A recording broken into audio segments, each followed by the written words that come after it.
ঈশ্বরের থেকে আশীর্বাদ পেতে হলে তার কাছে মাথা নত করতে হয়। ঝড়ের মধ্যে গাছ সুরক্ষিত থাকে কি করে? নত। সম্মান কি করে অর্জন করা যায়? নত। কারোর সামনে নত হওয়া মানে নিজের আত্মসম্মান বিসর্জন দেওয়া নয়, তার অর্থ হল বিনম্র হওয়া।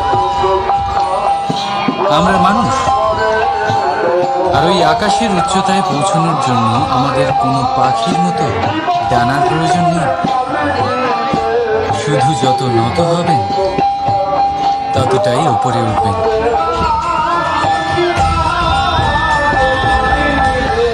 রাধা রাধা। আপনি সংসারে এমন অনেক মানুষ চেনেন